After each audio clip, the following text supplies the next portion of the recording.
My name is Olwen Meliora. I'm in my mid-30s, and for most of my professional life, I've worked in corporate strategy and data analytics. If you met me in a meeting room, you probably wouldn't remember me first. I don't dominate conversations. I don't interrupt. I don't speak unless I've already listened to everyone else.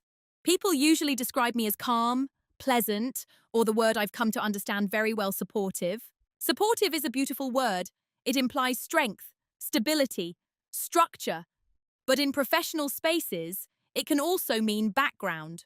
I have soft features, a measured voice, I take notes while others talk, I don't argue publicly, I don't have authority, and because of that, I've often been mistaken for someone who doesn't have any. This story begins in a glass conference room on the 22nd floor of a building that reflects the sky so perfectly you forget it's made of steel. It begins with a presentation I spent 3 weeks building data collected, verified, remodeled, pressure tested. It begins with a coworker who decided to take that work and present it as his own. But this isn't a story about rage, and it isn't a story about dramatic revenge. It's about something quieter. He stole my presentation, yes, and I let him present the outdated version. He didn't know I had updated the data hours before. That choice didn't come from impulse. It didn't come from ego, and it certainly didn't come from cruelty. It came from a realization that took years to form, that sometimes the most powerful response is not exposure, not confrontation, not humiliation. Sometimes it's permission. Over the next hour, I'm going to tell you what it feels like to be underestimated in a professional world that rewards volume over depth. I'm going to tell you about the subtle ways respect can erode not in explosions, but in quiet edits to your name, your role, your credit. I'll tell you what happens when silence stops being fear and starts being strategy. And I will tell you what it costs. Because quiet dominance isn't about winning loudly, it's about knowing exactly when to step aside and when not to. This is not a story where someone gets fired in a dramatic boardroom showdown. It's not cinematic. There are no villains with raised voices. There is only clarity and consequences. If you've ever watched someone take credit for your effort, if you've ever felt yourself shrinking in a room where you knew more than you said, have you ever wondered what would happen if you simply stopped protecting them before the presentation incident, before the quiet unraveling that followed? I already had a role in that office. Not a job title, a role. On paper, I was a senior data strategy analyst. I led cross-functional reporting initiatives. I translated executive goals into measurable performance indicators. I designed dashboards that shaped quarterly decisions. My work influenced millions in projected revenue. But socially, I was the reliable one, the one who stayed late without announcing it, the one who caught inconsistencies before anyone else noticed, the one who quietly fixed formatting errors in decks 5 minutes before a client call. I wasn't invisible. That would have been easier to address. I was visible, just not central. In meetings, my ideas were often repeated by someone else 3 minutes later and received with nods, not maliciously, just conveniently.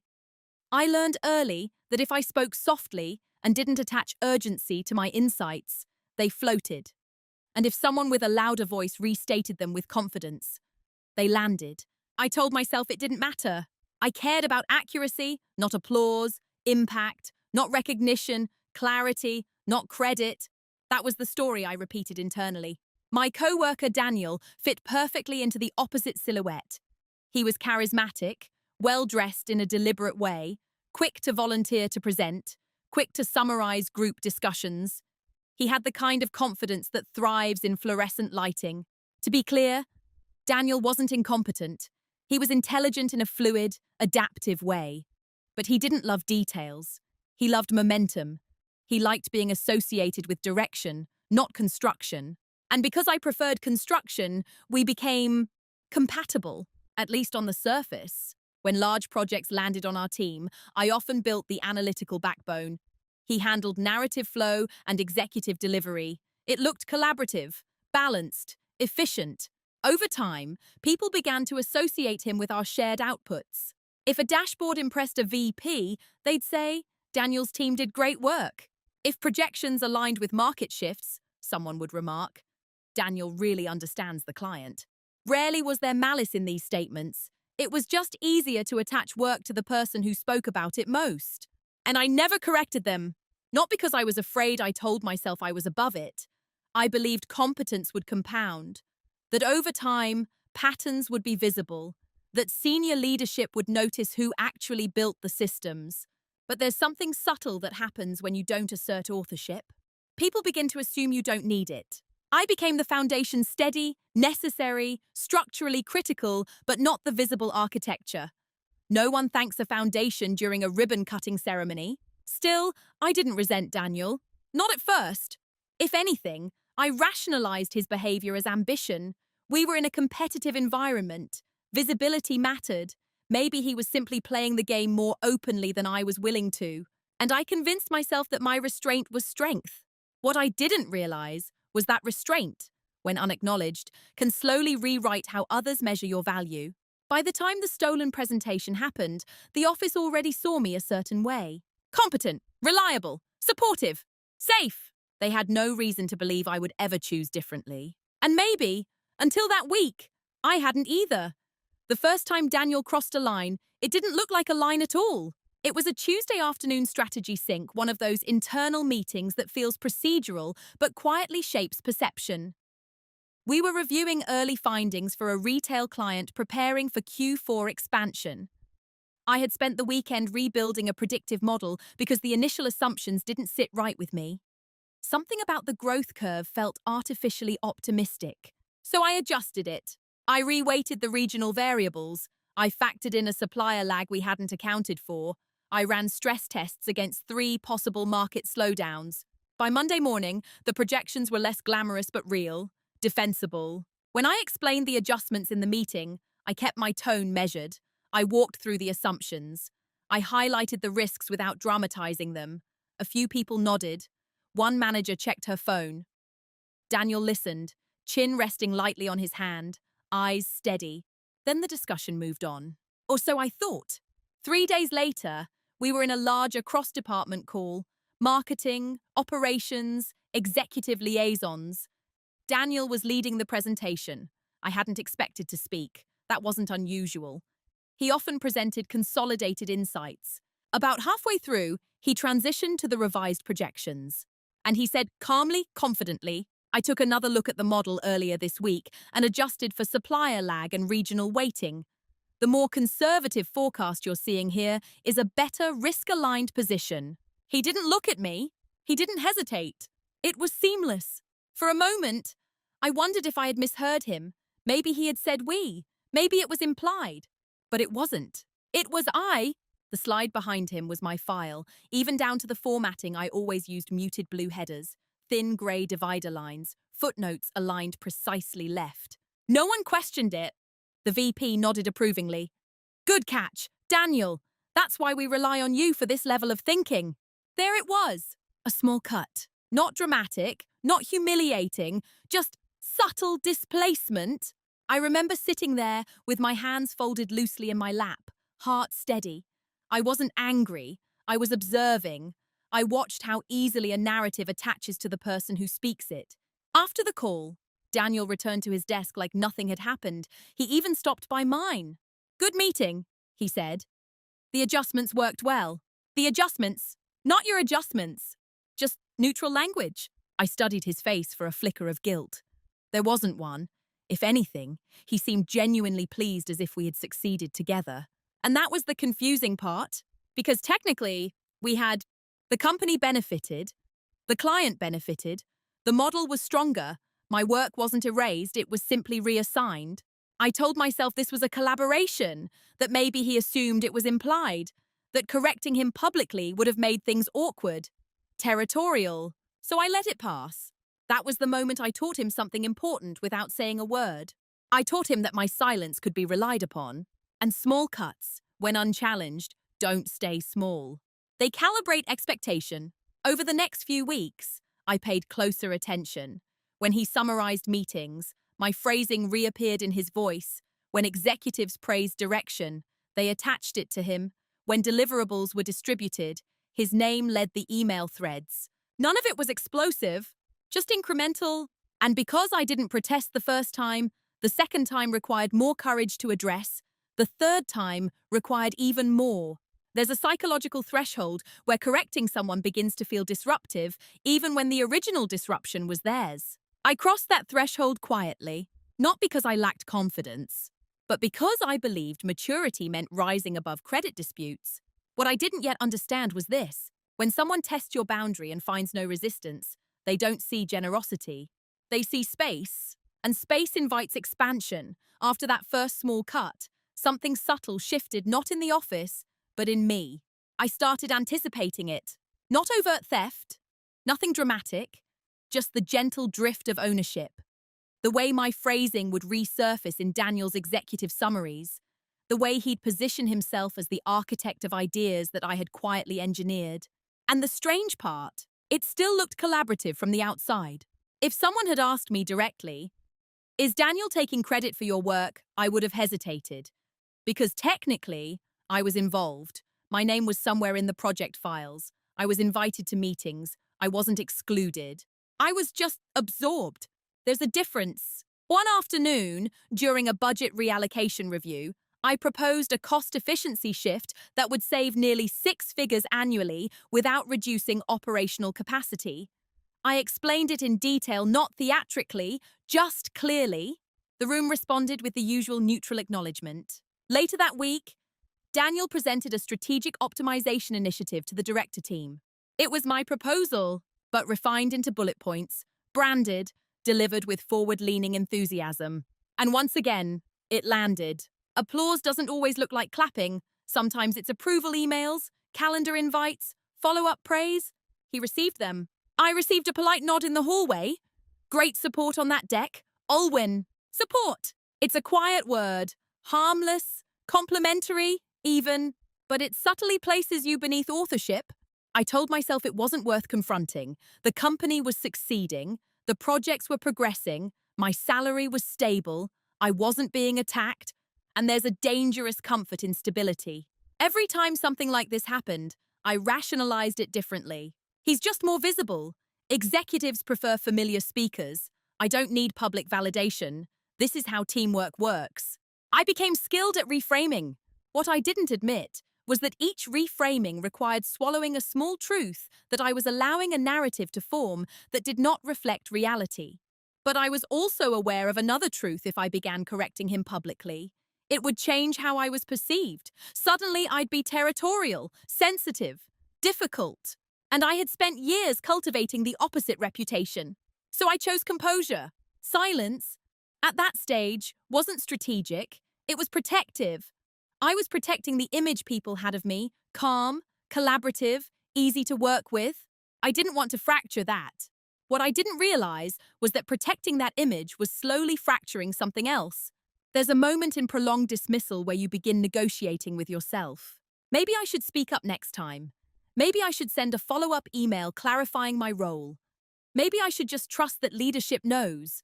But next time always feels more complicated than this time. And so patterns deepen. Daniel began looping me into fewer early-stage conversations. He'd summarize decisions after they were partially formed. I still built the models. I still reviewed the numbers. But the framing increasingly belonged to him. Not because he forcibly removed me, because I didn't reinsert myself. There's a quiet psychology to this. When someone consistently absorbs your contributions without resistance, they stop seeing it as absorption. It becomes the default structure. I became the infrastructure: reliable, necessary, invisible. And here's the uncomfortable truth: part of me took pride in being indispensable behind the scenes. There's power in knowing you hold the blueprint while others hold the microphone. But power without recognition is fragile. It depends on the illusion that you'll always be needed. I had not yet realized that I was slowly training the room to believe they could operate without fully acknowledging me. And that belief would become important later. Because when the larger incident unfolded, the presentation that would change everything, it didn't come from nowhere. It was simply the first time the pattern became too large to ignore. And by then, silence was no longer neutral. It was precedent. There's a moment in any professional environment when you realize the room has decided who you are. Not officially, not in writing, but collectively. For me, that realization didn't arrive with a dramatic confrontation. It arrived in fragments, in how people phrased requests, in who they looked at when answers were needed, in who they looked at when credit was given. I was the stabilizer. If a client was anxious, I was brought in to clarify numbers. If a presentation needed refinement, I was asked to polish it. If projections felt unstable, I was asked to sense check, but I was rarely asked to lead. Even when the core thinking originated with me, one Friday afternoon, our director assigned ownership for an upcoming quarterly executive briefing, one of the most visible meetings of the year. It would shape resource allocation for the next cycle. High stakes, high visibility. Daniel's name was attached immediately as the lead presenter. Mine was attached as data support. I remember staring at that phrasing longer than necessary. Data support. It wasn't inaccurate.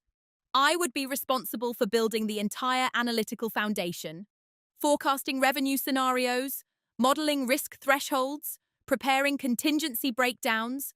But the role implied assistance, not authorship. No one asked if I wanted to present. No one asked if I preferred to co-lead. It was assumed, because I had never contested the assumption before. That afternoon, I overheard something I wasn't meant to hear. Two colleagues were speaking casually near the coffee machine. Daniel's great in those exec rooms. One said, "Yeah." The other replied, "Olwen's brilliant, but she's not really a front-of-room person." I stood still behind the corner wall. Not offended, just absorbing. Not a front-of-room person. They weren't wrong in their observation. I hadn't positioned myself that way. I didn't command space loudly. I didn't project urgency unless necessary. But brilliance and visibility had quietly separated in their minds. And I had helped build that separation. That realization was heavier than the earlier small cuts. Because this wasn't about Daniel anymore. This was about narrative identity. The office had unconsciously assigned me a role. Reliable, analytical, background. Safe to depend on, not necessary to elevate. It's strange how easily we accept roles that feel almost flattering. Reliable sounds positive. Supportive sounds generous. But they can become cages when they limit dimension. The more I reflected, the more I saw how my own restraint reinforced it. I avoided self-promotion. I avoided clarifying authorship. I avoided visible disagreement. Not out of fear, but out of principle. I believed work should speak for itself. But work doesn't speak. People do, and if you remain silent long enough, someone else will narrate your contribution for you. That week, as I began building the new quarterly model, I did something subtle. I documented everything. Every data source revision, every assumption adjustment, every version history timestamp. Not defensively, not dramatically, just thoroughly. If my role were data support, then I would be impeccable support. But something inside me had shifted. For the first time, I wasn't simply doing the work to make the team succeed. I was observing the structure, observing who was seen, observing who was heard, observing how easily narratives solidify. And I realized something quietly unsettling. If I disappeared tomorrow, they would miss the output but not the voice. And that was when the role they assigned me stopped feeling harmless. Because when a room decides you are background, it also decides you won't disrupt the foreground. And they were very certain I wouldn't. The shift didn't happen in a meeting. It didn't happen during one of Daniel's presentations. It didn't happen after another misattributed insight. It happened on a Wednesday evening at 8:47 p.m. under the sterile hum of office lights that automatically dim after 8. I was alone. The quarterly executive presentation was 2 days away. The deck was nearly complete. Daniel had already reviewed it once, mostly for flow, pacing, and emphasis. He suggested moving a few slides, tightening a narrative arc, and bolding certain numbers. I nodded, adjusted, refined. After he left, I stayed. Not because anyone asked me to. Staying late had become second nature. The building felt quieter at night, honest, almost. No posturing, no performance. I reopened the revenue forecast file. Something in the macroeconomic indicators felt unstable. A supplier report released that afternoon had updated cost projections for the next quarter. It wasn't catastrophic, but it was meaningful, enough to shift margins by a few percentage points if left unaccounted for. Most people wouldn't have revisited it. The presentation was already polished. Executives prefer clarity over caveats. But accuracy matters to me in a way that feels personal. So I rebuilt the projection layer, reran simulations, adjusted downstream impact, reformatted visualizations to reflect the new variance bands. It took 3 hours. When I finished, the numbers were slightly less optimistic but far more defensible. I sat back in my chair and stared at the updated slide. It wasn't dramatic. It didn't scream urgency. But it changed the narrative tone from aggressive growth to measured expansion. And in that quiet moment, I understood something clearly for the first time. Daniel had never once asked to see my raw data. He trusted the surface, the story, the framing. He never asked for version history. He never asked how recently the numbers were updated. He trusted me, not because he respected my authorship, but because he assumed my role. Support? A strange calm settled over me. For years, I had interpreted my silence as maturity, as professionalism, as emotional discipline.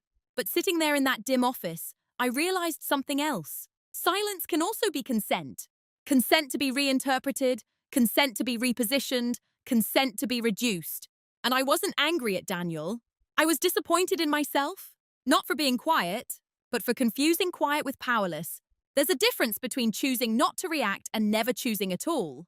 For the first time, I asked myself a question I had been avoiding. If I stopped protecting this narrative, what would happen? I didn't imagine confrontation. I didn't picture exposing him in a meeting. I simply imagined not correcting the misperception, letting people experience the natural consequences of incomplete understanding. It wasn't revenge. There was no heat in the thought. Just curiosity. What if I stopped over-functioning in a structure that undercredited me? What if I did my work impeccably, but allowed ownership to remain exactly where it had been publicly assigned? The updated deck sat open on my screen. Version 12. The version Daniel had reviewed earlier that day was version 9. I saved the updated file in the shared drive under the standard naming convention. Then I closed my laptop. For the first time in years, I left the office without mentally rehearsing how to improve someone else's perception of me. Something had shifted. Not outwardly, not visibly, but internally, I was no longer protecting an illusion. And that meant my silence was about to change in meaning. The morning after I updated the deck, nothing looked different. That's the interesting thing about internal shifts. They rarely produce immediate visual evidence. The office buzzed the same way it always did. Coffee machines hissed, Slack notifications chimed. Daniel walked in 15 minutes late, as usual, carrying confidence like a tailored accessory. He stopped by my desk. "Morning," he said. "I'll run through the deck once more before Friday, but it's in good shape." I met his eyes and smiled lightly. "It is." That was it. No mention of the updated projections, no clarification about new supplier data, no request to review version 12. For the first time, my silence wasn't about avoiding tension. It was intentional. I had uploaded the most current file to the shared drive, exactly where it belonged. I hadn't hidden anything. I hadn't renamed it cryptically. It followed protocol. If he wanted to verify the most recent data, he could, but he didn't ask. That was the first quiet confirmation. Throughout the day, I watched how easily he moved through the office, confident, certain, unaware. He scheduled a quick rehearsal in one of the smaller conference rooms and invited 2 team leads for feedback. He didn't invite me. Again, not aggressively, just habitually. I received the calendar notification later, forwarded from someone else. "Daniel's running through the deck if you want to join." I declined, not dramatically, not pointedly. I simply responded, "Thanks, I've already reviewed the final data version." Final! He didn't question it. Silence, when chosen deliberately, feels different in your body. It isn't tight, it isn't reactive, it's spacious. For years, my silence had been defensive, absorbing, smoothing, compensating. Now it was observational. I noticed something subtle over the next 24 hours. When you stop over-clarifying, people reveal how much they actually understand. Daniel sent a summary email to leadership outlining key themes for Friday's presentation.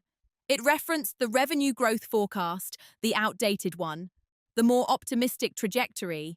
He attached version 9. My name was listed in the CC line. I stared at the screen for a long moment. The old pattern would have kicked in immediately. I would have replied with a correction, attached the updated file, clarified the new data inputs, protected the accuracy of the narrative. But I paused. Not out of spite, out of alignment. He had positioned himself as the owner of the strategy, the architect, the final voice. Owners verify. Architects validate. If he had chosen the spotlight, then the responsibility attached to it wasn't mine to carry silently anymore. I closed the email without responding. That evening, as I packed my bag, I felt something unexpected calm. Not anticipation, not anxiety, just steadiness. I wasn't sabotaging anything. The updated file was available, time-stamped, properly documented, accessible to anyone who looked. I had done my job, but I had stopped compensating for someone else's assumptions. That was the difference. Silence can look identical from the outside, whether it's fear or strategy. The only distinction lives internally.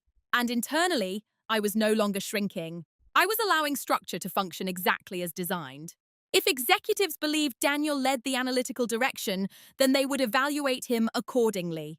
Not emotionally, not vindictively, simply accurately. For the first time, I wasn't trying to manage the room's perception of me. I was letting the room experience the full weight of its own narrative. And Friday morning was coming. Preparation doesn't always look dramatic. There were no late-night war rooms, no whispered strategy calls, no frantic plotting. What they never noticed was how much groundwork had already been laid, not just that week, but over years. Because while Daniel mastered delivery, I had mastered documentation. Every major project we'd worked on had structured version histories. Every data model had tracked changes. Every adjustment carried a timestamp, a note, a rationale. It wasn't defensive behavior. At the time, it was simply how I operated. Clean inputs, transparent logic, traceable edits. I never imagined it would matter beyond operational clarity, but it mattered now. On Thursday afternoon, the day before the presentation, I did something very simple. I reviewed the shared drive access logs. Not obsessively, just factually. Version 12. The updated forecast with revised supplier inputs had been uploaded at 11:58 p.m. Wednesday night. The system showed no additional views from Daniel's account after 4:12 p.m. that same day. He hadn't opened it. He was rehearsing from version 9. The optimistic one. The numbers weren't catastrophically wrong. That's important. They weren't fabricated. They were just incomplete, missing the latest cost adjustments that would narrow margins in Q4. Anyone presenting responsibly would have double-checked the file before stepping into a quarterly executive room. But Daniel trusted continuity. He trusted that if there were changes, I would highlight them. And, historically, I would have. What they never noticed was that I'd also begun subtly repositioning myself. Not loudly, not politically. Over the previous month, I'd increased direct reporting transparency. I CC'd relevant stakeholders on finalized data uploads. I began labeling version numbers clearly in subject lines. I attached summary notes detailing changes concise, factual, time-stamped, not accusatory, professional. So when version 12 was uploaded, the summary read, updated Q4 projections reflecting revised supplier cost indices released at 3:15 p.m. Wednesday adjusted margin bands accordingly. See slides 14 to 18 for impact. It was sent to the team distribution list. Daniel was included. There was no ambiguity. That's what preparation actually looked like, not traps, not schemes. Clarity. On Thursday evening, he stopped by my desk again. Ready for tomorrow, he asked lightly. Yes, I said. He smiled. The growth narrative is strong. Execs will like the trajectory. I held his gaze for a half-second longer than usual. It's important they see the full trajectory. He nodded absently, already mentally rehearsing. He didn't ask what I meant. That was the final confirmation. I wasn't withholding information. I wasn't concealing updates. The most current data was exactly where it belonged, communicated exactly as protocol required. But I had stopped doing something extra. I stopped rescuing assumptions. There's a difference between sabotage and restraint. Sabotage interferes, restraint allows. And what they never noticed, what Daniel never noticed, was that my value had never been in correcting him publicly. It had always been in ensuring that the truth was structurally accessible. If executives wanted to verify data sources during the meeting, they could open the drive themselves. If someone questioned margin stability, the updated projections were documented, defensible, and ready. I had positioned myself quietly in the only place that mattered. Aligned with accuracy, not with ego, not with rivalry, with accuracy. And that's why I slept well that night. Because whatever happened the next morning wouldn't be the result of manipulation. It would simply be the natural outcome of visibility meeting responsibility. And for once, I wasn't going to soften that intersection. Friday morning arrived without ceremony. The sky over Seattle was grey in that soft, diffused way. It often is, the kind of light that makes glass buildings look almost reflective, like mirrors waiting to show you something you weren't prepared to see. I arrived early, not to rehearse, not to adjust anything, just to sit. The executive conference room was already set up when I stepped in briefly to place my notebook at the far end of the table. Large screen, polished wood, carafes of water are placed at even intervals, everything orderly. Daniel walked in 20 minutes later, energized in the way he always was before high-visibility meetings. "Big one," he said, straightening his jacket. "We're in good shape." "Wait," I nodded. "I'll pull the deck from the drive," he added casually, opening his laptop. I watched without appearing to watch. He navigated quickly familiar clicks, automatic confidence. He selected the file labeled Q4 Executive Forecast, final_V9. Not V12. There was a small, almost imperceptible moment where I considered saying something. Not dramatically, just gently. "There's a newer version." It would have taken 3 seconds. But I didn't, because the newer version wasn't hidden. It was clearly labeled, time-stamped, summarized in email, and he had already publicly positioned himself as the final authority. This wasn't about catching him. It was about alignment. If you assume ownership, you assume verification. The executives began filing in CFO, operations director, strategy lead, calm greetings, light conversation. The meeting started. Daniel presented confidently. His pacing was strong. His narrative arc was compelling. Slide transitions were smooth. He highlighted projected growth. He emphasized margin stability. He framed Q4 as an expansion opportunity. I took notes quietly. Then it happened! The CFO leaned forward slightly, scanning slide 15. "These supplier costs, are these reflecting the updated indices released Wednesday afternoon?" A simple question. Neutral? Professional? Daniel didn't hesitate. "Yes, we incorporated the latest adjustments earlier this week." My pen paused midline. The CFO nodded slowly but didn't look fully convinced. "Because I reviewed a brief last night suggesting a 2 to 3% margin compression if those indices were applied." Silence. Subtle, not dramatic, just enough to thin the air. Daniel's eyes flickered not toward me, but toward the slide, toward the numbers he believed were current. He clicked forward, then back. He began, still composed, "Let me just confirm the specific input file." That's when the private reveal crystallized. Not for the room, for me. Because in that moment, I understood something clearly. I wasn't invisible. I was indispensable. The data they were referencing, the brief the CFO read, had been generated automatically from version 12. The updated model was fed into a shared analytics pipeline that executives could access independently. They had already seen the revised numbers. Daniel hadn't. The narrative he was presenting and the data they had reviewed were misaligned. Not catastrophically, but enough. He opened the shared drive mid-meeting, scrolled, paused, and there it was. Q4 Executive Forecast, final_V12, uploaded Wednesday, 11:58 p.m. He clicked it. The updated margins appeared. The room stayed quiet. No one looked at me yet, but they were connecting the dots. And the most powerful part, I hadn't spoken a word. There was no accusation, no exposure, just a discrepancy between authority and accuracy. The realization wasn't loud. It wasn't humiliating. It was surgical. Daniel recovered quickly to his credit. He acknowledged the revised inputs, reframed the growth narrative as dynamic, and adjusted tone mid-presentation. But something had shifted. The assumption of authorship was no longer seamless, because executives now knew something he hadn't verified, and they knew someone had updated it. Quietly, precisely, without announcement. That was the private reveal. Not that he stole my presentation, but that ownership requires vigilance, and vigilance had never been his strength. The meeting ended without drama. No raised voices, no public correction, no direct confrontation. Daniel regained composure quickly after opening version 12. He adjusted his language with professional fluidity, reframed projections as evolving in real time, and even managed to complement the team's responsiveness to new supplier data. The executives accepted the explanation. On the surface, the presentation concluded successfully. But rooms remember energy shifts, even when no one names them. As we packed up, the CFO approached the table where I sat, closing my notebook. "Olwen," she said evenly, "can you send me a breakdown of the supplier index adjustments later today?" Not Daniel. Me? It wasn't dramatic. It wasn't accusatory. It was directional. Daniel heard it. I saw the micro adjustment in his posture. "Of course," I replied calmly. "I'll include the model notes." That was the moment the decision point arrived. Not externally, internally. For years, I had been presented with smaller choices: correct him or let it pass, clarify authorship or remain quiet, assert presence or protect harmony.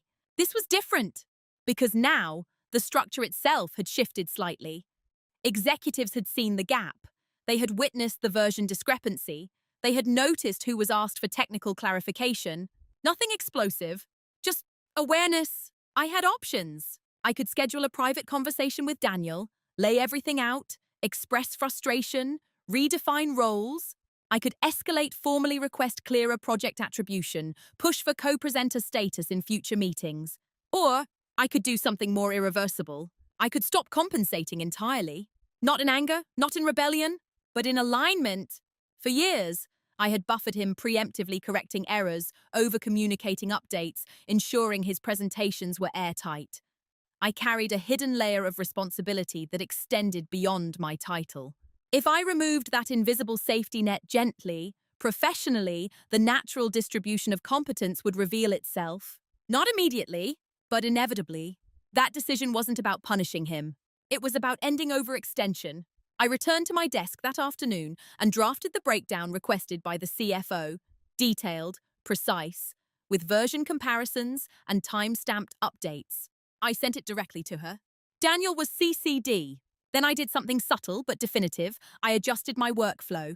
From that day forward, I uploaded finalized data only after completion, no early previews unless explicitly requested. I labeled version changes clearly and stopped sending reminder nudges. I declined rehearsal invites where I was positioned as silent support. I requested ownership lines in project documentation politely, matter-of-factly. No speeches, no emotional processing sessions, just structural clarity. The irreversible choice wasn't confrontation. It was a withdrawal of invisible labor. There's a particular calm that comes when you decide not to carry what was never formally assigned to you. Daniel still believed the Friday meeting had been a minor hiccup.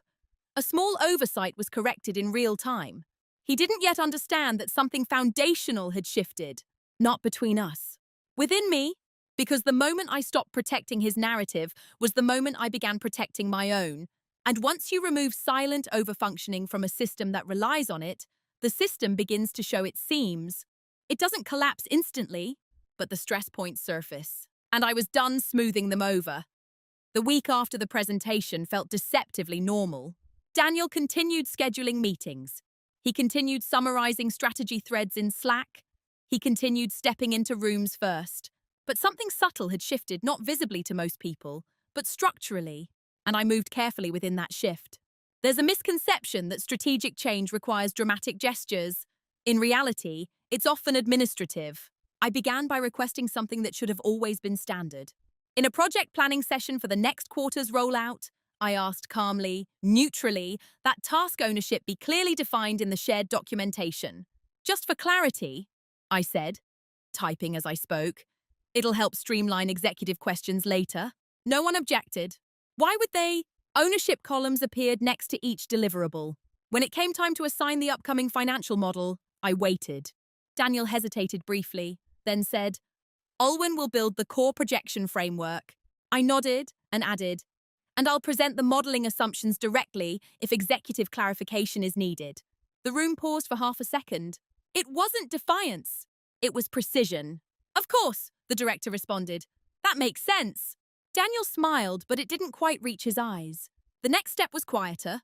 Previously, I had often reviewed Daniel's narrative summaries before they were sent upward, catching inconsistencies, refining phrasing, ensuring alignment with actual data. I stopped offering that pre-review unless explicitly requested. When he sent executive updates referencing projections, I read them but I didn't edit them. If there were minor oversimplifications, I let them stand. Not inaccuracies, not ethical breaches, just his framing. There's a difference between collaboration and correction. For years, I had blurred that line. Now I respect it. I also strengthened something else: direct executive communication. When leadership requested data breakdowns, I responded with clarity and technical depth. I began attaching structured appendices, clear sourcing, transparent assumptions, no commentary, no subtle positioning, just competence, visible and traceable. Gradually, I noticed emails shifting. Questions about modeling began coming directly to me, not routed through Daniel. Meeting invites occasionally listed me as a required attendee when financial forecasting was on the agenda. It wasn't dramatic, no announcements were made, but awareness spreads quietly once initiated. Daniel started double-checking files more often. I saw him opening shared drive logs, reviewing version histories. He was adapting, but adaptation without introspection feels mechanical. One afternoon, he stopped by my desk. "Hey," he said casually. "Next time you update a file that's close to a big presentation, just flag it directly for me." His tone wasn't accusatory. It was controlled. I looked up from my notebook. "I sent the summary with the update details," I replied evenly, "but I'm happy to clarify anything if needed." A small silence. He nodded. "Right. Yeah, just making sure we're aligned." We were aligned. Perfectly. Because alignment doesn't mean cushioning someone from responsibility. It means operating within an agreed structure. From that day forward, I didn't anticipate his needs. I responded to them. There's power in that distinction. The office didn't sense a battle. There was no tension thick enough to comment on. But something was happening beneath the surface. Competence was being reattached to its origin. And when you stop moving preemptively to protect someone else's image, the natural distribution of visibility begins to recalibrate. Daniel wasn't failing, but he was no longer buffered. And systems reveal their design most clearly when the hidden supports are removed.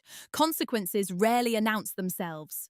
They don't walk into the office wearing labels. They don't slam doors or spark confrontation. They accumulate. 2 weeks after the quarterly presentation, the first visible shift appeared in a small but telling way. The CFO scheduled a follow-up strategy review, this time with a narrower focus on financial risk modeling. The calendar invite listed Daniel as optional. I was marked as required. No commentary accompanied it. No explanation. Just structure. Daniel noticed. Of course. He forwarded the invite to me with a brief message. "Did they mean to list me as optional?" I replied simply, "Not sure. I'll clarify if needed."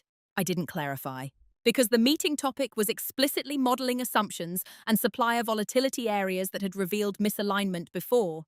During that session, the CFO asked direct technical questions. I answered directly. I walked through version controls. I explained margin sensitivity bands and how scenario thresholds were triggered. There was no attempt to overshadow Daniel. He wasn't there. That was the point. Over the following weeks, similar patterns emerged. When operations requested forecasting adjustments, they tagged me in Slack first. When leadership asked for raw data extracts, they emailed me directly. When executive summaries were drafted, Daniel still led, but now, occasionally, someone would respond. "Can Olwen confirm the data layer on this?" It wasn't distrust. It was a recalibration. Daniel felt it. I could see it in how often he hovered near my desk when preparing updates, how he reopened files minutes before sending emails, how he asked, more frequently now, "Are these the latest numbers?" They always were, but the question itself revealed something. The assumption of seamless ownership had fractured.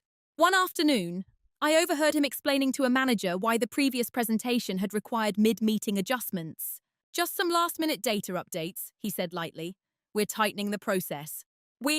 It was interesting how quickly language adjusts to preserve status. But the tightening process meant something specific, now verification before visibility. And that slowed him down. Charisma thrives on momentum. Accuracy thrives on patience. Momentum had once been enough. Now it required partnership, and partnership requires acknowledgement. There was another consequence, subtler, more internal. People began asking for my opinion earlier in project cycles.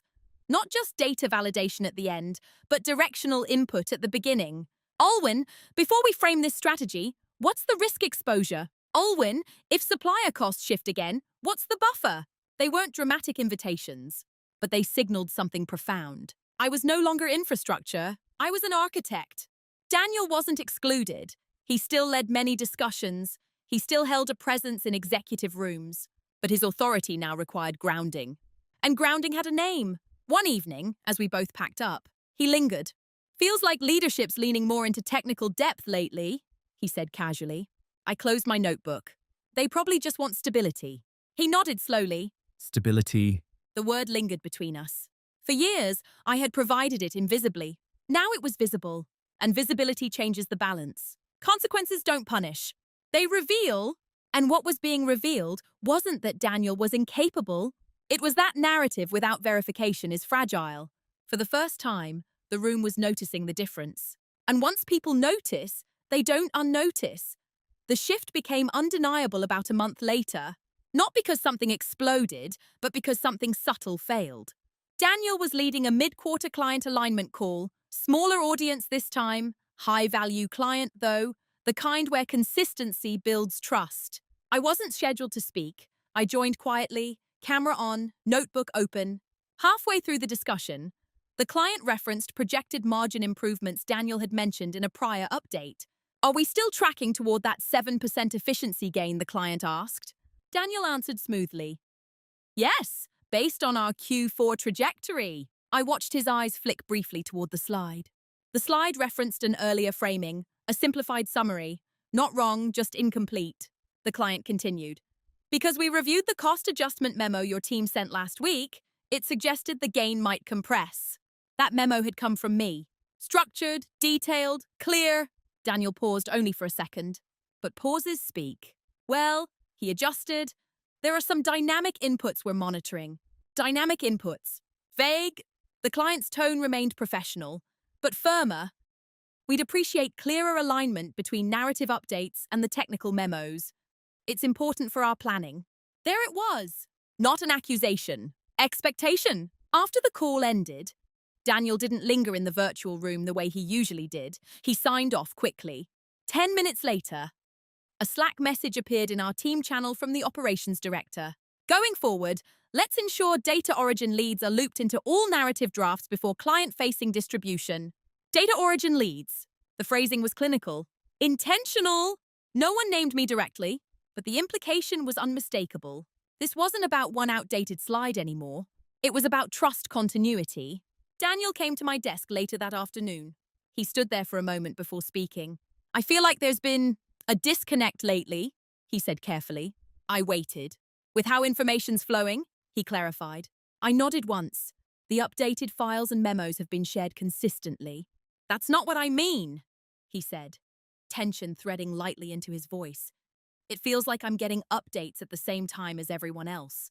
I held his gaze. That's because you are. Silence. Not hostile, just honest. He exhaled slowly. We used to coordinate more closely. We used to. Yes, I said evenly. We did. He seemed to search for language, something that would restore the old dynamic without admitting what it relied on. But it was too late, because what he wanted wasn't coordination. It was cushioning. And cushioning requires someone willing to absorb pressure before it reaches you. I wasn't absorbing anymore. I wasn't withholding either. I was simply operating within a defined structure. Ownership, documentation, transparency. He had the same access to information as everyone else. The difference was that he was no longer receiving a private early warning system disguised as collaboration. The problem with trying to fix structural imbalance late is that awareness has already spread. Leadership had begun routing technical clarification directly to me. Clients were noticing alignment gaps. The process language was adjusting. You can repair a mistake, but repairing perception requires sustained evidence. And now Daniel was operating under subtle scrutiny. Not because I exposed him, because I stopped covering. That's the quiet finality of it. Once invisible labor is withdrawn, you can't pretend it was never necessary. And once others see where stability originates, they won't unknow it. The actual confrontation happened on a Tuesday.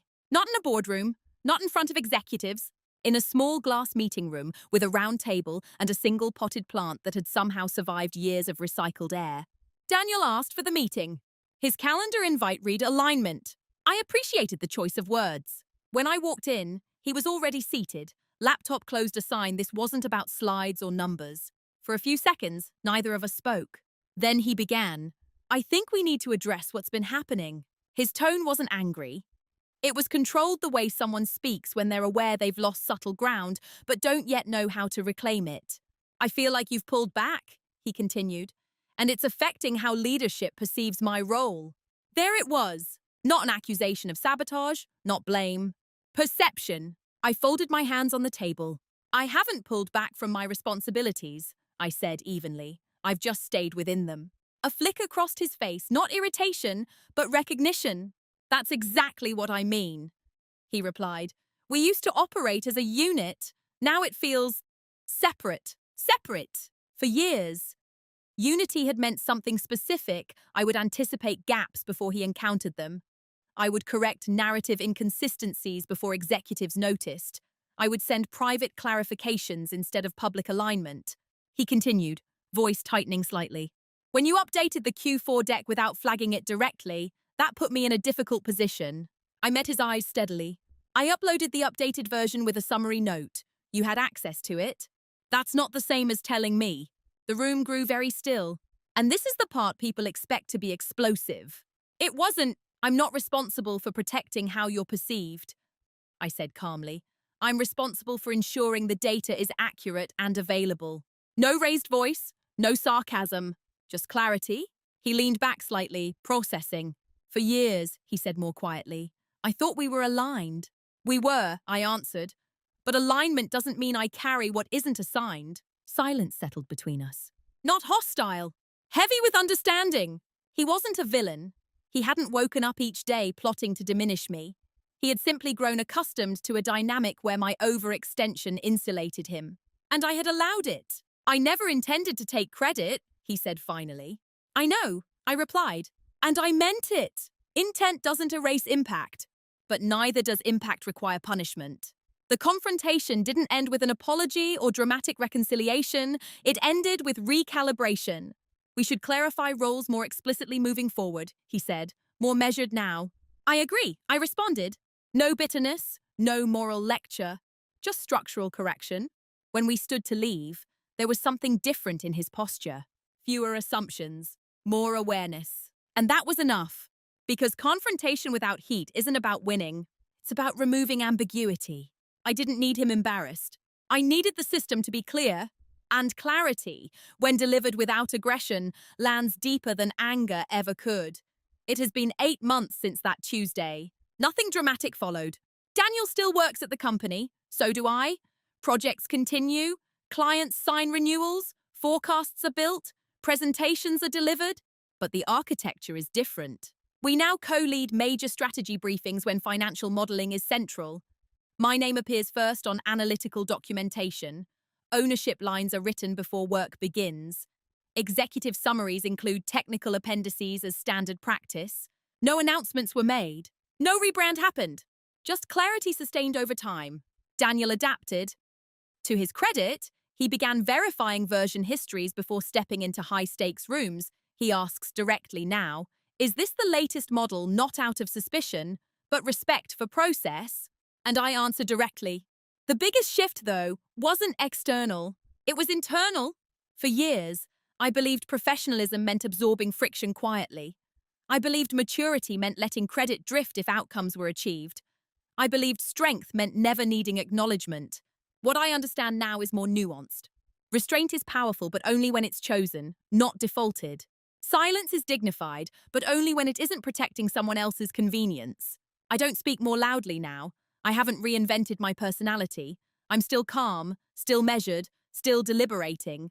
But I no longer confuse softness with surrender. When I present data now, I speak with authorship, not defensiveness, not arrogance, just ownership. And something unexpected happened once that ownership became visible. I felt lighter, because invisible labor is heavy. Carrying both responsibility and reputation management for someone else creates a quiet strain you don't notice until you set it down. I don't resent Daniel. I don't replay those moments with anger. In some ways, I'm grateful for them. If the outdated presentation hadn't unfolded the way it did, if the CFO hadn't asked that one simple question, I might still be overfunctioning in a structure that undercredited me. Sometimes clarity arrives through exposure. Not the exposure of a person, exposure of a pattern. I no longer worry about being seen as not a front-of-room person. When the data requires explanation, I'm in the room. When it doesn't, I'm not. Visibility now aligns with contribution. And that alignment is quiet, which suits me. I am still Olwen Meliora, still observant, still composed. But now, when I choose silence, it carries weight, because everyone understands it's a choice, not an absence. When people hear this story, they sometimes expect a sharper ending. They expect someone to be fired. They expect a dramatic public reckoning. They expect a villain exposed under fluorescent light. But that's not how most real shifts happen. Most power corrections are quiet. No one was humiliated in my story. No one was destroyed. No reputations were shattered in a single meeting. What changed was subtler and far more lasting. I stopped protecting a narrative that minimized me. That was it. I didn't raise my voice. I didn't send accusatory emails. I didn't teach him a lesson. I simply aligned responsibility with visibility. And when he presented the outdated version, the one he hadn't verified, I didn't intervene to shield him from that gap. Not because I wanted him to fail, but because ownership without vigilance isn't ownership. It's performance. The moral isn't wait for your moment to expose someone. It isn't be silent, and they'll eventually regret it. Silence alone changes nothing. Intentional silence paired with structural clarity changes everything. If you are over-functioning in a dynamic that undercredits you, ask yourself something gently. Are you being collaborative, or are you cushioning someone else's authority? There's a difference. And once you see it, you can't unsee it. Quiet dominance isn't about overpowering others. It's about removing the invisible labor that props up the imbalance. When you stop carrying what was never yours to hold, systems recalibrate naturally. So I'm curious, have you ever allowed someone to take the spotlight because it felt easier than correcting the narrative? And if you stopped protecting that story, what do you think would happen?